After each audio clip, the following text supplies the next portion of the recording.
আবু মুসা আশআরী রাদিয়াল্লাহু তাআলা আনহু। নাম কি? আবু মুসা আশআরী। অনেক সুন্দর করে কোরআন পড়তে পারতেন। তার কণ্ঠ ছিল চমৎকার কণ্ঠ, তার কণ্ঠ ছিল দাউদি কণ্ঠ। সাহাবী আবু মুসা আশআরী মসজিদে নববীতে বসে বসে কোরআন তেলাওয়াত করছেন। আল্লাহর নবী সাহাবায়ে কেরামের একটা জামাত নিয়ে আল্লাহর নবী মসজিদে নববীর পাশ দিয়ে হেঁটে যাচ্ছেন। হঠাৎ করে সাহাবীর সুমধুর কণ্ঠের কোরআন তেলাওয়াতের আওয়াজ আল্লাহর নবীর কানে ভেসে আসলো। আল্লাহর নবী নিজেও দাঁড়ায় গেলেন, সাহাবীদেরকেও বললেন, সবাই জায়গায় দাঁড়ায় যাও। সব সাহাবীরা জায়গায় দাঁড়িয়ে গেলেন, রাহমাতুল লিল আলামিন দাঁড়িয়ে গেলেন। সাহাবী আবু মুসা আশআরী কোরআনুল কারীমের তেলাওয়াত করতেছেন। রাহমাতুল লিল আলামিন সাহাবীর কণ্ঠের দরদি তেলাওয়াত দাঁড়িয়ে দাঁড়িয়ে তেলাওয়াত শুনতেছেন। প্রশ্ন করলেন, এ সাহাবীরা, এত সুন্দর করে কে কোরআন তেলাওয়াত করে? সাহাবায়ে কেরামরা বললেন, ওগো আল্লাহর নবী, আপনার প্রিয় সাহাবী আমাদের ভাই আবু মুসা আশআরী তেলাওয়াত করতেছে। আল্লাহর নবী নিজে দাঁড়ায় দাঁড়ায় সাহাবীর তেলাওয়াত শুনতেছে। আর তুমি এমন কি ঘোড়ার ডিমের একেবারে ইমানদার হয়ে গেছো যে তোমাকে কোরআনের মজমায় পাওয়া যায় না? কথা বলেন, তোমাকে কোরআনের মাহফিলে পাওয়া যায় না, তোমাকে মসজিদে পাওয়া যায় না, তোমাকে দ্বীনের কাজে পাওয়া যায় না। কি দিয়ে জান্নাতে যাইবা?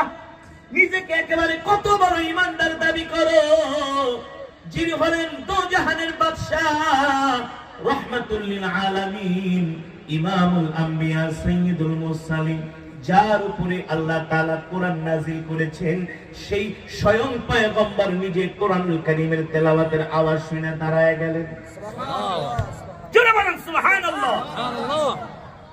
আমাদের আকাবের রাহবার আল্লামা শাহ আহমদ শফী রহমাতুল্লাহি আলাইহি, সুবহানাল্লাহ সুবহানাল্লাহ, তিনি যখন কোরআন তেলাওয়াত কেউ করত, হযরত কোনো কথা বলতেন না, কাউকে কোনো কথা বলতে দিতেন না, এক ধ্যানে এক খেয়ালে তিনি কোরআন তেলাওয়াত শুনতেন।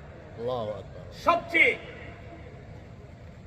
আশ্চর্যের একটি ঘটনা, এই যে আপনাদের পাশে মাওলানা নুরুল ইসলাম সাহেব হুজুরের মাদ্রাসা জামিয়াতুল উলুমুল ইসলামিয়া, না?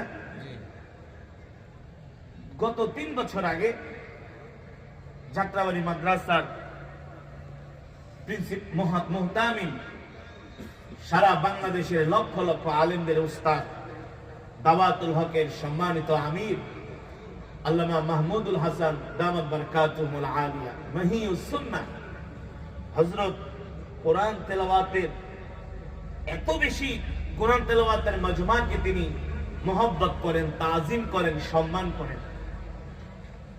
প্রতিদিন আছরের পরে যাত্রাবাড়ি মাদ্রাসায় খাস একটা কোরআন তেলাওয়াতের মজমা হয়।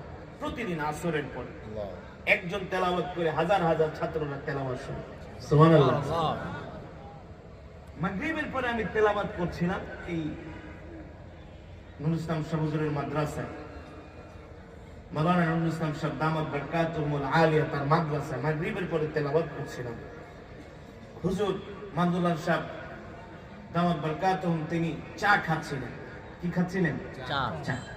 যখন আমি তেলাওয়াত শুরু করলাম, বলে, এই তেলাওয়াত করে কি? বলে, হুজুর কারি আসাদ। ও কারি আসাদ তেলাওয়াত করতেছে, এখন কি তেলাওয়াত করবি? বলে, হ্যাঁ। আমি আউযুবিল্লাহ বিসমিল্লাহ শুরু করছি, হুজুর নাস্তা খাবেন, চা খাবেন। বলে, সব খাওয়া দাওয়া বন্ধ করো, সব খাওয়া দাওয়া বন্ধ করো, এখন কোনো খাওয়া দাওয়া চলবে না, এখন তেলাওয়াত শুনতে হবে। আল্লাহু আকবার। তেলাওয়াত শুনতে হবে। মুসলমান কিছু তো জানে না, জানার চেষ্টাও নাই, কি জবাব দিবে আল্লাহর কাছে? খারাপ প্রস্তাব করো, নামাজ নাই, রোজা নাই, দিন নাই, খাওয়া দাওয়া ফুর্তি করো, দুনিয়াটা মস্ত বড়। এই কারণে কি আল্লাহ তাআলা দুনিয়াতে পাঠাইছে? না। তলাবুল ইলমি ফরিদাতুন আলা কুল্লি মুসলিম, কোরআন শিক্ষা করা প্রত্যেকটা মুসলমানের উপর ফরজ। ফরজ, ঠিক কিনা বলেন? ঠিক, ফরজ। যেটা বলছিলাম, রাসূলের সাহাবী আবু মুসা আশআরী কোরআনুল কারীমের তেলাওয়াত করছেন। আল্লাহর নবী জায়গায় দাঁড়ায় গেলেন, এই তোমরা দাঁড়াও, কেউ সামনে আগাবা না। দাঁড়িয়ে দাঁড়িয়ে যতক্ষণ সাহাবী তেলাওয়াত করছেন আল্লাহর নবী ততক্ষণ দাঁড়িয়ে দাঁড়িয়ে তেলাওয়াত শ্রবণ করেছেন। জেনে বলুন সুবহানাল্লাহ। যখন সাহাবীর তেলাওয়াত শেষ হয়ে গেল আল্লাহর নবী তাকে ডাকলেন, এ যাও আমার পেয়ারা সাহাবীকে ডাইকা নিয়ে আসো।